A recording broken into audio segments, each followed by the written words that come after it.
Should I put my 56 telly in the background so people will... Yeah. This guy knows what he's talking about. Yeah, the people who know. Yeah, we won't even mention it, but we'll see if anybody picks Can up. you play a little Stairway while we're at it?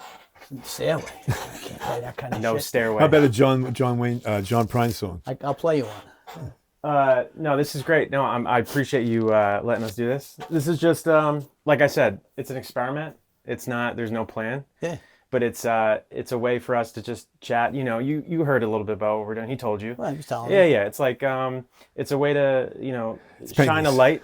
Like the one thing that I always see and I know is like missing from social media and like just the internet in general is wisdom from the older generations, right? Like the place is flooded with people my age, but what lacks is like the stories that you guys have. And so, I thought of you because I came over here last year and I was like, oh man, he's got so many great stories. And like if there's a way to capture some of that, a little bit of that, a lot of that, none of that, doesn't matter. I thought that, this could be cool. And I've done this a couple times already with him. Yeah, he told me. A lot of hits. Yeah, people are 400,000. Yeah, how do you do that? Oh, that was what was that? That was my hitchhiking story, wasn't it? Or was it the No, gelato? it was you trying to open up the gelato. But let me tell him first. Yeah, go ahead. I had gelato. Yeah, I can't. It comes in like plastic with things. the screw top. With the screw top. Yeah, I know that. And I forget when it was. Well, how long ago was that? Oh, 6 months. I think it was over the summer. Whatever. And I was trying to open it, and I have this thing, a battery operated. You put it on top, and it opens it up, but it only works with glass. So what it did was it crushed the container. I said, I got an idea. So I went outside. I got my big channel locks, and he filmed the whole thing. And I opened it up, and I got like 400. Yeah, I got a couple thousand, and then I put it up on YouTube, so it's a little bit of a different platform. And then in 5 days, it got almost 500,000 views. So it's just kind of further validation that I think there's something here. Basically, people are excited. So, dude, this place is awesome. By the way, like I love coming down here. It's like an adult Disneyland of music stuff. Oh, you know what? I don't know if I have to show it. Well, I don't know if I should say it for the thing. You can say whatever you want. You can say whatever you want. I could edit it. Are you filming us now? Yeah, it's filmed. It's gone. Ah, okay. Well, I don't know if you'll like this or not, but. Me? Is that my handwriting? No, that's me. That's my handwriting. Oh. Well, then I don't want to hold that. When I ran my fingers through the table saw, I found this piece. Oh, let me see. Oh, that's what it is? 3 weeks later. Oh, no kidding. No. That's what flew off this finger. Oh, that's cool. So this is your finger in a pee bottle? That's this piece. this little notch that came off my finger. Look at that. That's unbelievable. Hold it up so the folks at home can see it. Yeah. You don't want like a voodoo someone to get a hold of that. And the thing is, when I call my son at work, when it happened, because I'm in a hospital, and I don't have a cell phone. Yeah. So they gave me one in the hospital. Uh-huh. Did they have somebody push the button for you? No, that I could do. Just 9 first. Yeah. So I call crowd first, but just to tell them. But then I call my son and I go, yeah, man, I just cut my fingers off, and he goes, well, save the pieces. And I go, no, already did. Wait, let me see the scar. Let me see it. This one, it went right. You can see. You're missing a piece. Being there. a guitar player, I'm sure you're happy it didn't. I came home more. that night, because it was this one, and then it was all the way across this one. This one almost came off, and then I just nicked this one. And I broke all the fingers. I got pictures upstairs I can show you. But when I got home that night, I put a thumb pick on, and I said, okay, even if I can't do anything, because I didn't have any meat, this tip of this finger was almost gone. Yeah. I didn't know if I'd ever be able to hold Sigh flat of pick relief, again. right? Yeah. So I put the flat, thumb pick on, and then after about 2 or 3 weeks, I could hold the pick on. That's tough. I just have I lost my dexterity for finger picking, kind of. Mm-hmm. No more Clarence White, but. How about nose picking?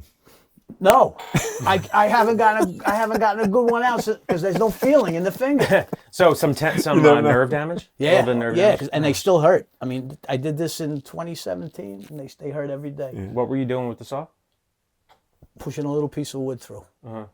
Just a little. Done it a million times. Yeah, Al, the black dude up in. Remember that? Oh yeah, on Prospect. Yeah. In Waldwick. Beautiful guy. Yeah. But his daughter wanted to save money, so his daughter, she tiled the bathroom. So when I got back, he goes, Larry, you got to come and do the trim because she, nothing was even. So that's why I was there, cutting base molding, little pieces to make her job look good, right? Yeah. So that's when I was pushing a little piece through, and it snagged, and I got myself. Yeah. And I was set up in the garage, set up right in front of the garage. Yeah. Both saws were on the tailgate of the truck. Mm-hmm. So I'm Along with bleeding your like finger. a pig. I was just looking at myself, God, you stupid bastard, Mm-hmm. And so I go, ow! I yell, he's upstairs. I go, ow! And he goes, what's up, baby? I go, I gotta go. And he goes, what happened? I go, come on down, I'll show you. So I had blood all over his garage floor. I was holding over his garbage can, but I had to roll paper towel. So, I wrapped it all up, and he goes, oh, man, what'd you do? I go, well, you see what I did? Mm-hmm. So I took the tools off the tailgate, and he goes, you're going to take your tools? I go, I go, you can have them. Mm-hmm. So I get my truck, and he's standing by the door as I'm pulling out, and I look at him, and I go, I hope I'm going to have to charge you more for this. And I went to the hospital. Everything was okay after that. Oh, that sucks. I cut the tip of my finger off once. I was holding a piece of metal, drilling through it, and it spun. And I cut the tip of my finger, the finger flapped back. So I just wrapped it up, and I went over to Pascack Valley. And some girl, first she looked at it. Then the doctor came. First thing he did was give me a shot in the tip of my finger. I got that. And that yeah. hurt. And then did you get the shot in the back of the hand? No. Oh, I got one in the back of the hand too. And then so the PA, she starts stitching me up. She puts like 4 stitches across here, puts it back together. So then the finger doctor comes over and he puts stitches in between her stitches. Why? Who needs? I got 3 stitches. That was it, because this one was mangled.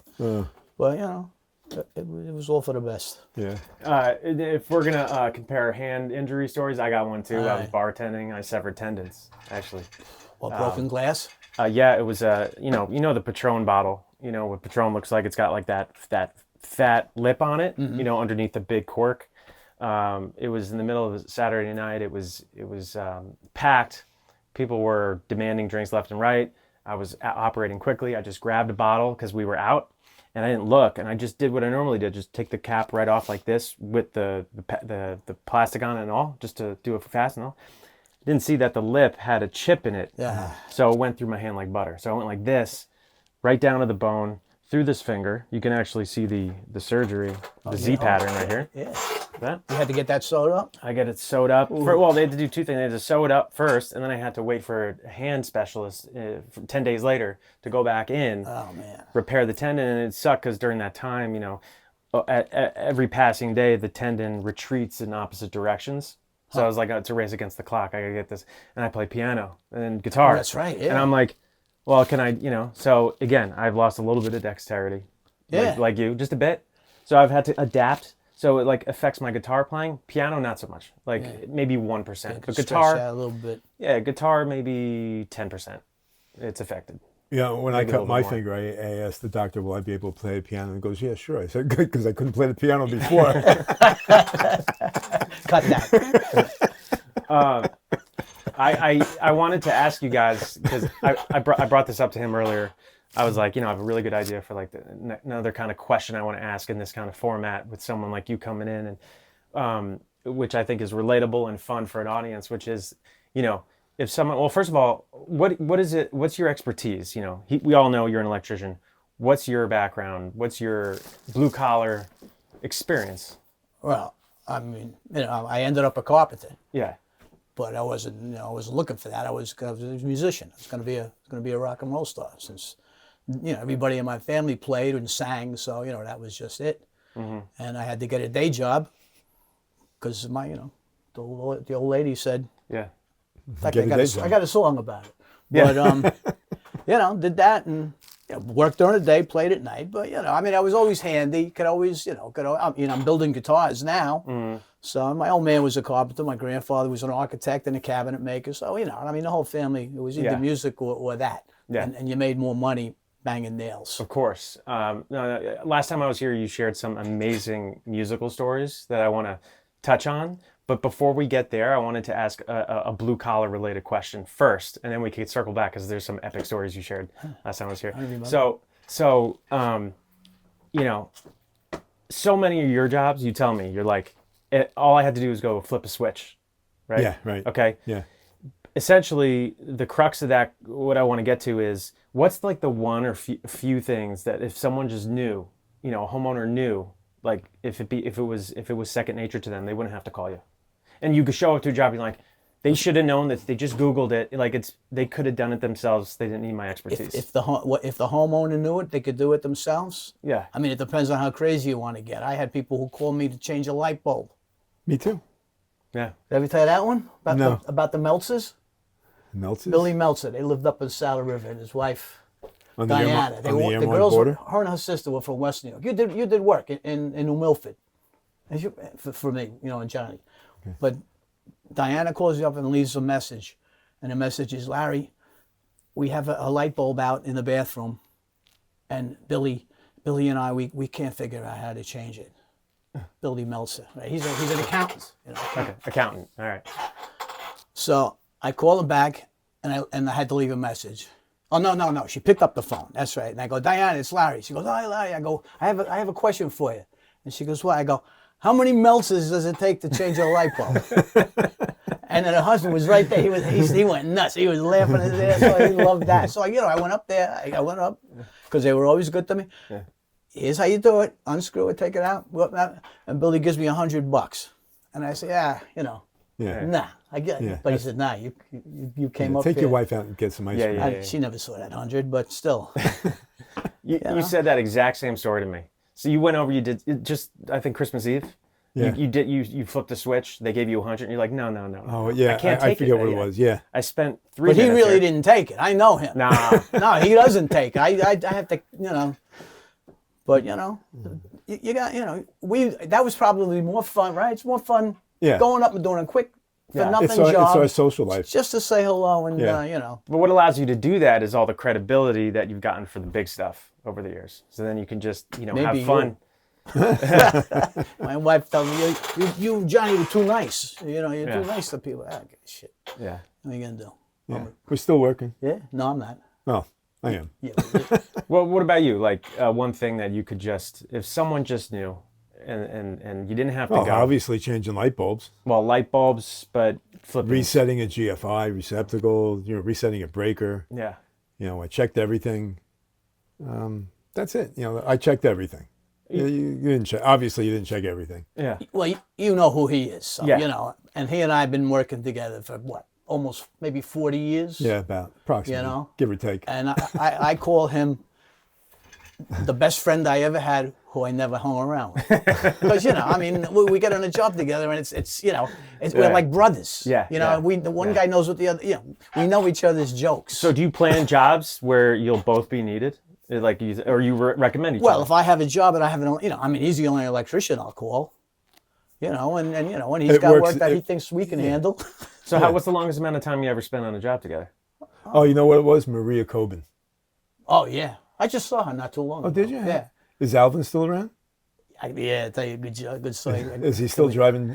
He's still driving trucks. Yeah, she called me because she wanted, the house, her mother's house next door. Yeah. She had tenants, and the floor was sagging. But Johnny and I, we had shored that whole house up. But it's an old house, 100-year-old house. So we went over just to. I went over with crowd. What? She's got to be long dead. The grandmother. I mean, the mother. Oh yeah, well, yeah. I went to the funeral. That was another experience. But so I get over there, Marie. She had a stroke, but she's 80. Marie had a stroke? Yeah, she's 80 years old. She was a lot older than Alvin. Yeah. So I go, where's Alvin? She goes, oh, he's still on the road. And I go, yeah, he's still driving. And he goes, yeah. Mm-hmm. So after we look at the house, I'm in the house. Crowell and I are in the house, and the phone rings, and it's Alvin. Mm-hmm. So she's talking to Alvin, and she goes, yeah, Larry's here. He's looking at the house next door. I go, give me the phone. So she gives me the phone, and I go, I'm back in town, motherfucker. Like that. And he starts Did he drive off the road? Yeah. But he was, a good fan. It kept us busy for like 25 years on Saint Road in Westwood. Yeah. Right across from the little park there. Okay. That was great. Harrison Park, whatever it's called. Whatever. Yeah. And then you refer him. And then back it's just then, kind of like... I'm done now. So, when I cut my hand, that was it. My wife said, don't do it anymore. And I go, you sure? Because I won't. Yeah. And she said, nah. But Maria had a stroke, huh? Yeah. And she's about 80? She is 80. Oh, she is. I didn't think she was that old. I thought she was like a year or two older than us. She looked a lot younger. Yeah, she worked at the Borough Hall for a while. Yeah. She was not in the building department, but violations, I think she was in. And you know what I told her when I saw her? What? I said, Newman, always had a crush on you. And she goes, oh, Mike? I go, yeah, Mike always liked you. And she was like, ooh.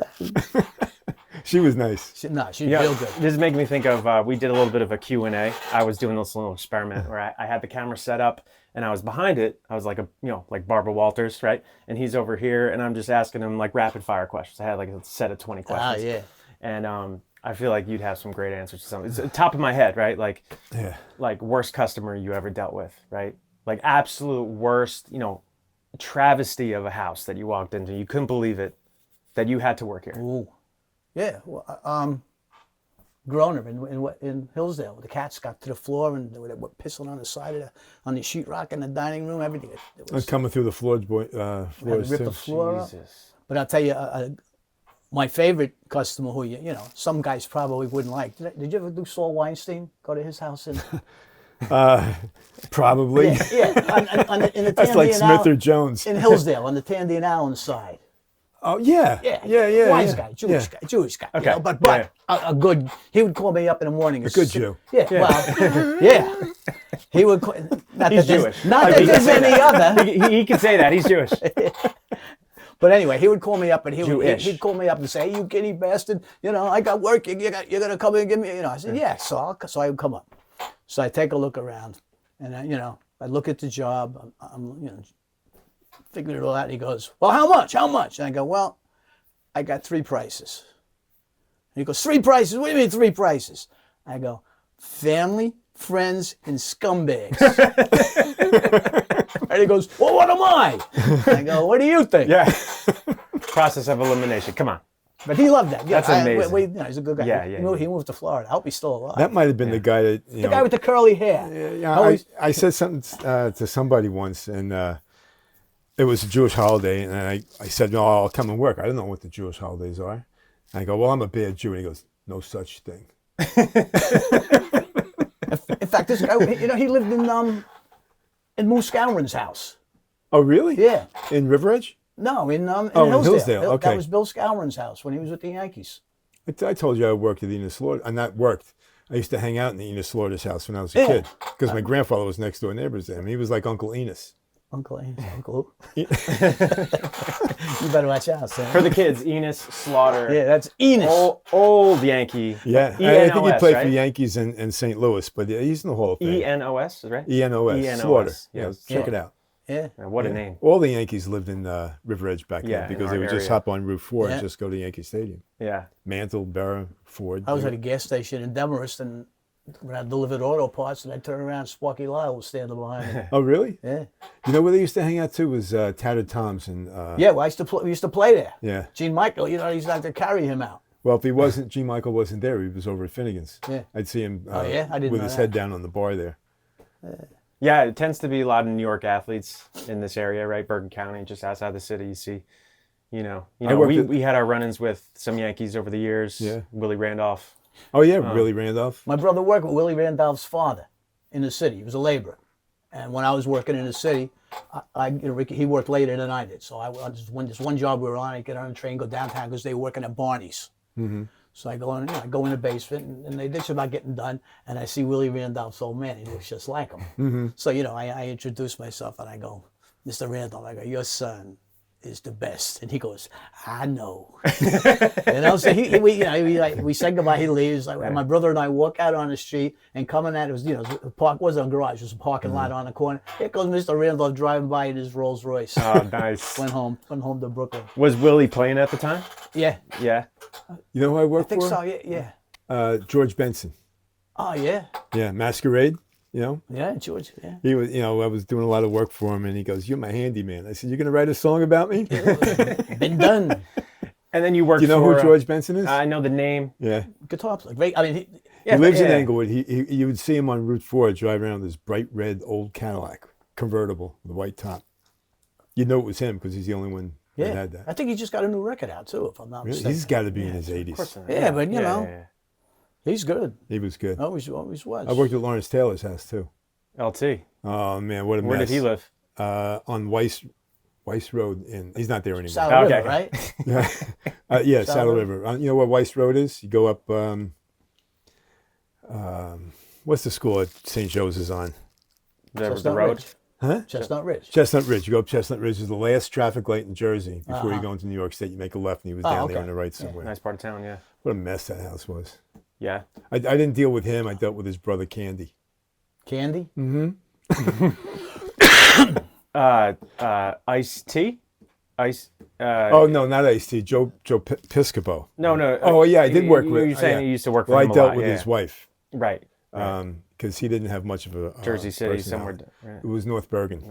He lived in the building I was at, and they had a power failure, and then the building had a generator system in the building for the common areas, not the individual units.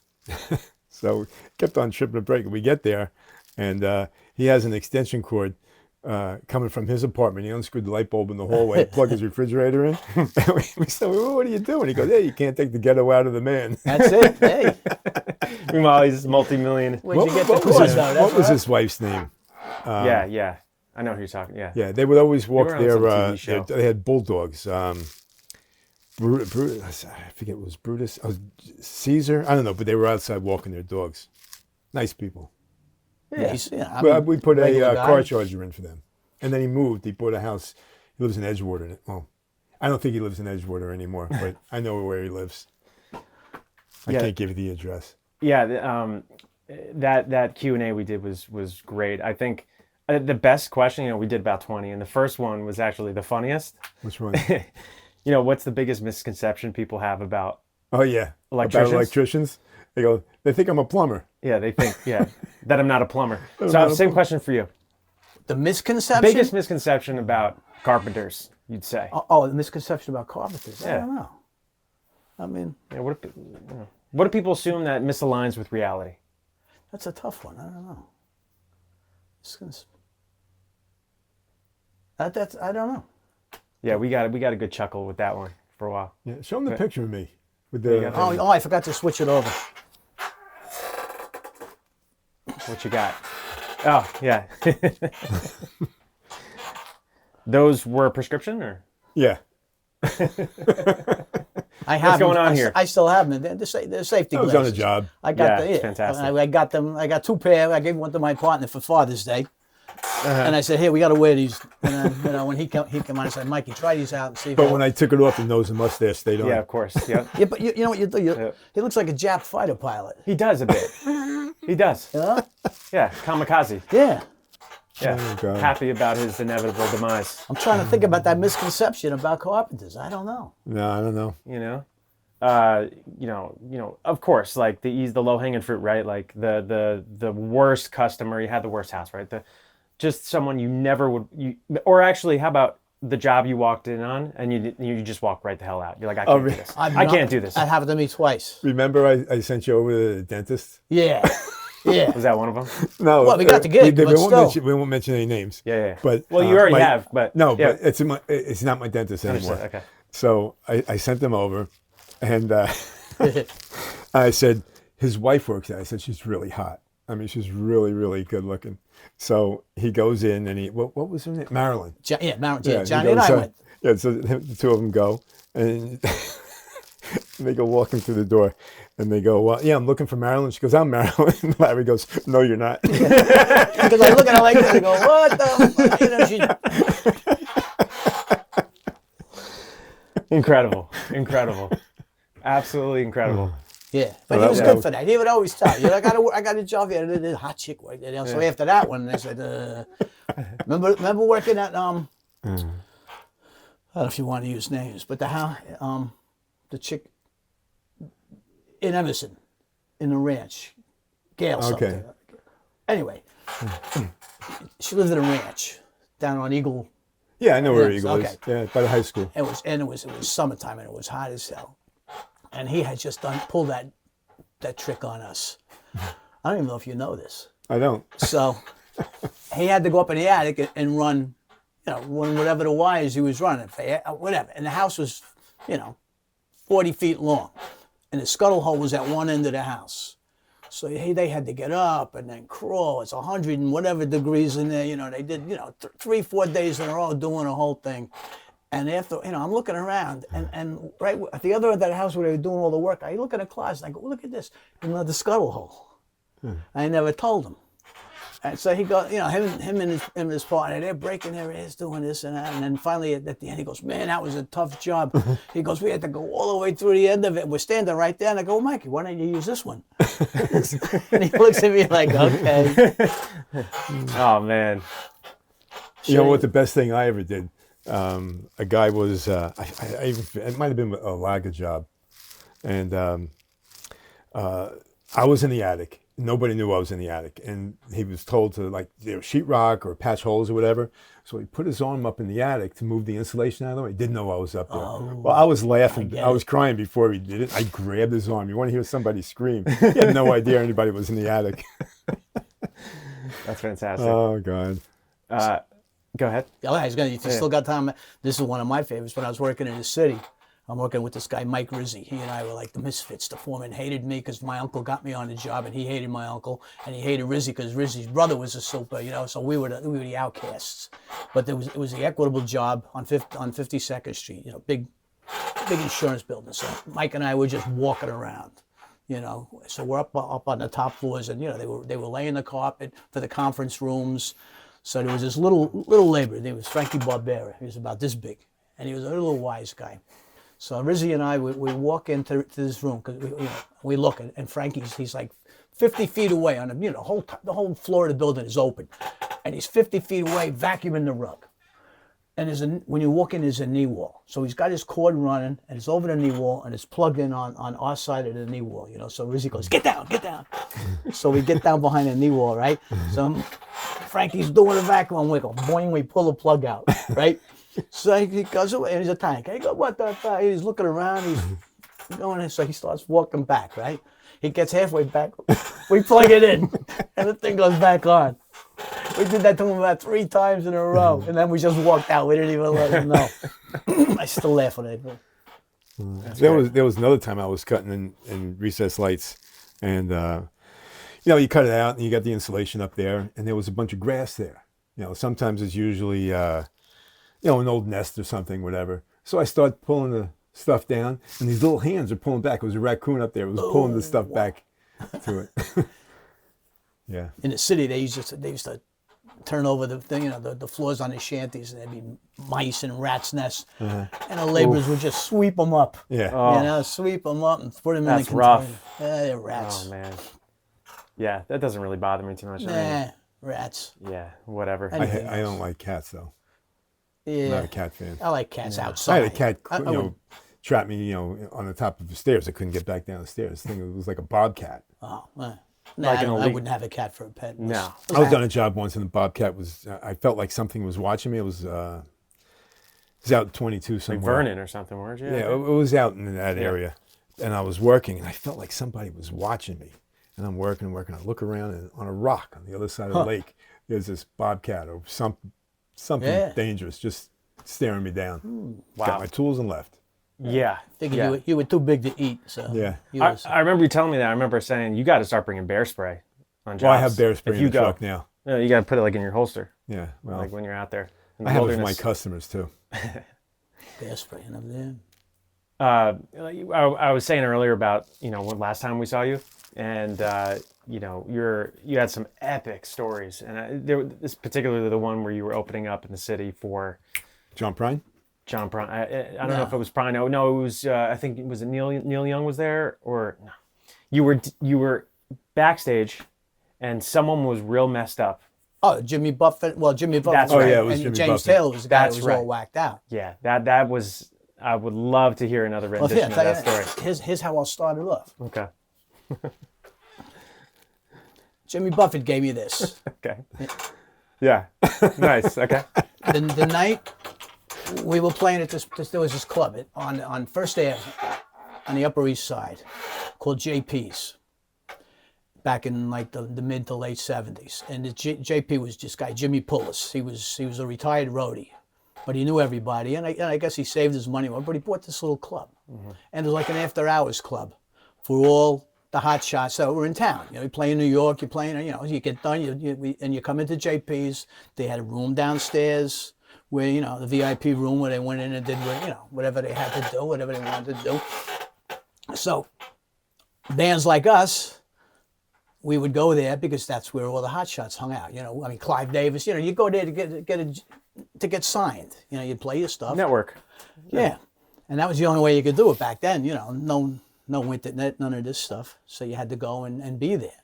So, you know, we got to know the sound man there, and he helped us out. And one night we're playing there, and we played the first show, and then we go downstairs. No dressing room for the band. You just go downstairs in the basement. It looks like this. You sit on the beer cases. You change your shirt. Yeah. So we're sitting there, just hanging out. All of a sudden, this guy comes down and he goes, "Hey, who wrote that song about the barroom brawl?" And I look, it's Jimmy Buffett. I go, "Me." He goes, "I love that song." He goes, "What are you guys?" He goes, "What are you guys doing?" I go, "I'm trying to get a deal." So he says, "Well, I know a guy." And I go, "Well, who?" You know, and the guy, he's his buddy, this guy Jimbo Klein. I don't know. I hope he's still alive. And he was a drug dealer in Florida. He lived in Melbourne, Florida, and he got busted, but he didn't talk. Did his time and got out, and he still had all his money. Mm-hmm. And all the guy wanted to do was, you know, produce bands. He had a parts ownership in a studio in Washington, D.C., and he was just looking for guys. So Buffett goes, I'm going to turn you on to Jimbo. I said, okay. So, you know, he turns us on to Jimbo, and, you know, Jimbo started paying all our bills. And while we're there, this chick who's a waitress there says, "Hey, my boyfriend would really like you guys." So I go, "Yeah, who's your boyfriend?" She goes, "Gary Talent, Springsteen's bass player." Oh. So I go, "Send him over." Yeah. You know? So, you know, Gary Talent, you know, next time we played there, Gary Talent came in. He liked us too. So we got Gary Talent to play bass in the studio with us. We were playing gigs. He got his gigs down in Atlantic City. That was when all that no nuke stuff was going on. So he was playing with us on, you know, we say, "Oh, Springsteen's got to come." You know, but he never did. But while we were there, J.D. Souther was touring with Buffett. So I'm hanging out with J.D. Souther and Jimmy Buffett, you know. And then J.D. says to Jimmy Buffett, he goes, "Hey, you're gonna call the girls?" So I'm going, "Yeah, call the girls, you know, call the girls, man." So they call the girls, and it turns out they're these Romanian bathing suit models. So Perfect. They come down, and I'm like, you know, I gotta go drive a truck at 4:00. As soon as I leave here, I gotta go get in a truck and come back to the city and deliver, you know. So anyway, these hot-looking girls, you know, and then, you know, I'm just talking to this one, and she's saying, "Oh, life is so boring." And I go, "Yeah, I know." You know, she goes, "Yeah." You know, I go, "What do you do?" She says, "Oh, well, we live on Jimmy's boat down in St. Bart's, and, you know, if he wants, he calls us and tells us where he wants it to bring." I go, "Whoa, man, that's, you know, a tough work. I don't want to do that." So then everybody's going, yeah, somebody comes stumbling down the stairs, and this big skinny guy, and hey, look, it's James Taylor. So he's all whacked. I don't know if he's doing dope or what, but man, his eyes were closed. He's walking around like this. You know, he's a big guy. And the ceilings. Did he have hair at the time? Yeah. And he was with Stockard Channing. She was as whacked as he was. So he's walking around and he's doing this. Bang! And he hits his head on a pipe. And they're going, "Oh, James!" And he comes over here and bang! Hits another pipe. You know. So then, you know, him and Buffett get together, and Buffett says, "Hey, I'm writing a song." He goes, "You wanna write it with me?" So, you know, James Taylor goes, "Yeah, all right, what do you want to do?" So Jimmy Buffett says to me, he's like, "You got a guitar I can use?" So I go, "What do you think?" So I give him my guitar, and him and Taylor, you know, they wrote a song sitting on a case of beer. You know, Jimmy, he had the music, so I guess James Taylor helped him with the words. Mm-hmm. I never got any of that, but, you know, what else? So we stayed all night. You got his DNA on your guitar. Yeah, right. I should have kept the strings. Yeah. But and I got the "Fuck Iran" button. But that was. I was speaking about "Fuck Iran." We were, me and a friend of mine who's dead now, Brian Oldinger. We went out one night. We went to the AB&G, Allendale. Yeah. And it was during the Iranian hostage crisis. And I had my beard. My friend had a beard. And we looked Middle Eastern. Yeah. and the place was full of drunks and everything, and we're standing there, and this guy comes over and he goes, "You guys aren't Iranian, are you?" And so before I can say, what are you kidding? My friend goes, "Please leave us alone."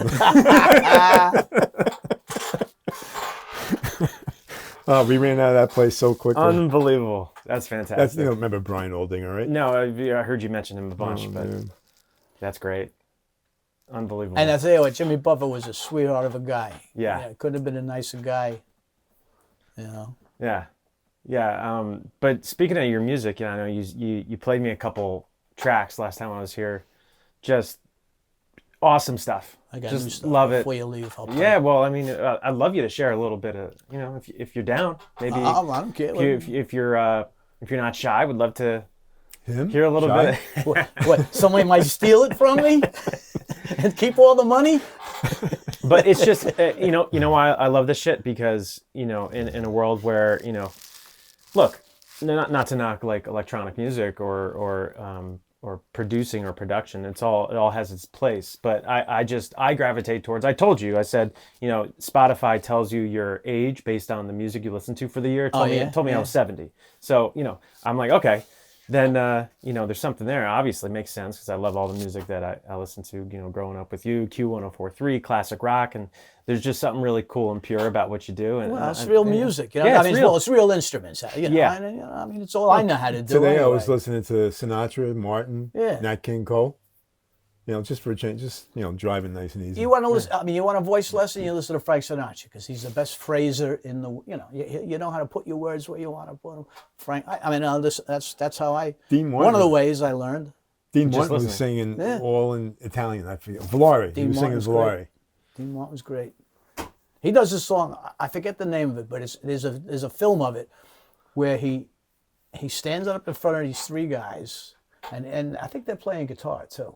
But he's singing the song, and they're doing like a counter melody and song behind them. It's the greatest thing. I always wanted to do that with the band. I mean, you can find it. I just don't remember the name of the song. But man, it's the way it is. Yeah, like I saw the Eagles maybe 3-4 years ago out in LA, and till this day, maybe aside from the Stones, which I saw maybe 2 years ago, I think the Eagles concert was it was pure joy. It was the best shit I'd seen live. And strangely enough, like, Seven Bridges Road is probably my favorite song of theirs, because of just the purity of the vocalization and the harmonies, which they do, occasionally on songs, but this was like, that was the main focal point of that song. So that's the kind of stuff I gravitate. Yeah, that, and before the Eagles, there was Poco and the I remember Burrito Brothers. Poco. Poco, man, when I worked at the Tower Theater in Philly, they were there. We saw all the shows because we worked, but man, they were That's from the unbelievable. Grateful band. Dead era. Yeah, Okay, yeah. $11. Get paid $11 a show. $2, 2 shows a night. Then the first show didn't start till 11. I'll tell you a good story about the Tower Theater. It was like the Fillmore of Philly. Okay. This was back in the early 70s, and we were all ushers. Guys I knew, they were friends with Rick Green, the promoter. So he told my buddy, he said, get all your guys, and we were the inside guys. And then the guys from University of Penn, they were outside security, but it was better for us because we were inside and saw the whole show. All you needed was a flashlight, because you show people to their seat, and it just make sure nobody's smoking pot. But that didn't, nobody cared about that. Once the show started, It was easier to find the people that weren't smoking pot. Well, yeah, they had to find me because I was the worst guy, But anyway, I was up on the 3rd floor by the balcony, and just before the show started, I'm walking around checking the bathrooms, just doing my job. So there's this like lobby, small lobby off the bathrooms, and those old buildings with the big columns. Mm-hmm. They're just every so often the columns. I just go walking by, and I see there's a rope tied to this column. Around the column, look at this. I go, what the hell is this? And it's going out the window. And we're on the 3rd floor of this building in Philadelphia, right? So I go, what the heck? So I look out, And there's 3 kids climbing up the rope like this, you know. And I had my tower shirt on, you know, and my usher shirt, and I look out and I go, "What are you doing?" And they go, "Don't bust us, man! Don't bust us!" Like, I'm not busting anybody. You're helping them. I'm pulling them in, and I get them in. I go, "Get your rope." I go, "How'd you do this?" And they go, one guy bought a ticket. He brought the rope and he tied it off and threw it out the window. I wasn't gonna bust it. It was great. Gotta give him an award. Oh man, that was something. Remember Batman and Yeah. Robin? Oh, yeah, That's yeah. what it looked like. The side of These the guys. building. Yeah. And people sticking their heads out the Hey, windows. Crusader. But no, But in any case, would love to hear some music. Yeah, if you care to share either what you're working on or a classic Larry, or all the above. all right. Let's see what you're working with. This is new. Here, I'll give you. Let's see. And that interface is what is that? I don't A know. Yamaha AW. AW16G And you've been using that for. since 20 years. That's great. I mean, it's all it's all I know how to do. Yeah. I mean, it took me long enough to figure out how to do this one. But, this one I just did it maybe a month ago. It's called Time. Let me know when. Are you ready? Yeah, go for it.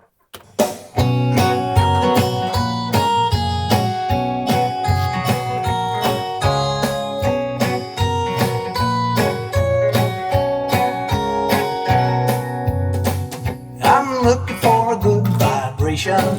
I know it's been said before. I ain't listening to no recitations that just cost you more. I had a premonition, everything is gonna turn out fine. Some elbow grease and determination, we'll get done on time. All we need is time. Yeah, time. Never enough, it's always flying. Time, yeah, time. If I had my way, it wouldn't unwind. I just had a conversation, words heard worth waiting for. Good news and inspiration knocking at my door. I got a friend, a close acquaintance, he glad to give away his last dime. And all I'd ask for in return is just a little more time. All he needs is time. Time. There's never enough, it's always flying. Time. Time. If I had my way, it wouldn't unwind. Aches and pains without it, no gains is common knowledge.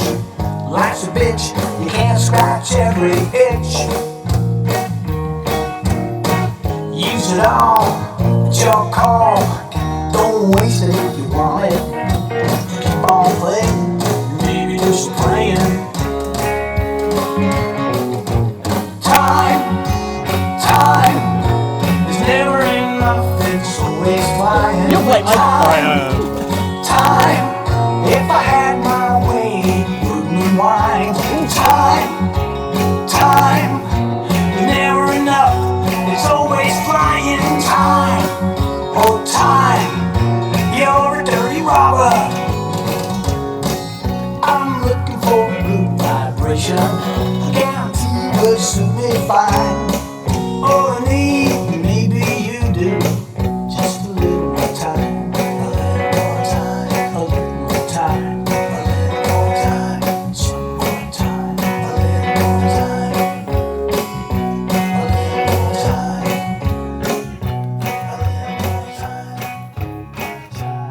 little more time. It's awesome. Beautiful. Yeah. Yeah. Good stuff. Nothing to it. Just push the button. How long have you been working on that one? It's done. I mean, Yeah. sometimes they come quick. I mean, that one came quick. I had the music. It's the words that take the longest for me, anyway. Yeah. I mean, I can write 3 songs a day, but no words. Yeah, Takes a little longer. Howard Stern loves interviewing musicians more than anybody. He's this, his biggest envy, at least for what it seems to be the case, is not knowing how to play guitar. And he just started taking up lessons, I guess, like last year or the year before. But he always asks that question: is it the words first, of the musicians, or is it the music? Is it some combination? And some musicians are straight this way, straight that way. Yeah, I mean, to me, I don't know how you can do it without writing the music first, because how do you? Yeah. You have a tune and you know where you're going with your words. I mean, if to write words, how you gonna, how can you write them in the right meter? Yeah. The phrasing, and I mean, not for me anyway. I mean, there's guys that do it. I know that, but I gotta have a tune to write to. Yeah, I'm the same way. It's just whatever sounds good. Oh, this is interesting. This makes me feel a certain way, and then words later. Yeah, I mean, I just sit on the couch and I have one of those little digital things. And if something pops into my mind, I'll play 3 chords, and if I like it, I hum into the thing for like 15 seconds, whatever, just so I don't forget it, because you will forget it. And the other day I looked, I have over 1,000 songs. Yeah, I'm not surprised to hear that. I heard, yeah. Nothing, Yeah. And I mean, 1,000 songs, they're not all good, but yeah. If like, half of them are decent, like 500 ideas of a song, like not fully, right? You're right. No, that's awesome, man. Like this was great. Like I'm grateful to you. Thanks for letting us come down. Check it out down here. This is awesome. Whenever you're in town, man. I like seeing you. Yeah, I like seeing you too. This is fun, and I'd like to see the best friend I never hang out with. There you go. Well, that too. There you go. We should write a song together. We should, but you have should. to sing. I don't care. I can sing. I Not go now. like this. I'll tap my foot. I'll give you here. I'll give you this. Yeah. What was that, harmonica? No, this is up your. Oh alley. yeah, these things. Yeah. These I've are used cool. that on a song. Yeah, these are cool. Yeah, I remember you showed me the. We've seen these before. Yeah, I've seen this before. I think the you call kids those had things? got That's some old school technology right there. Is it? It works. But you know what I did? I mean, It's the abacus of guitars. Yes. Abacus. Abacus. Yeah, the abacus. What do you call these things? I forget what it is. I mean, I know it's call a them. thumb piano, but there's an African name.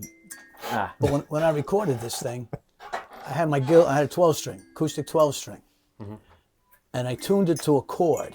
I think it was a D chord, and I turned it upside down, and I laid that thing on the back of the guitar, so that it would vibrate and drone the 12 strings while I played, and it came out. Just an idea, but That's it a came cool out good. idea. It came out cool. I'm probably not the only guy that can do it, but It's some innovation right there, though. that's the beauty of having your own place. Right. This thing I found on the side of the road. That's right. Yeah, that thing is. And it works. I've used it on a few songs. That's amazing. It only plays one note at a time, but that's all I can do. That's it. Well, Larry, it was awesome. Thank you. Thank you. No, this is great. Thanks, Dad. Please. That's my wife. I'm not just here. in the nick of time. Yes, my that's daughter. Oh, which one? Ava.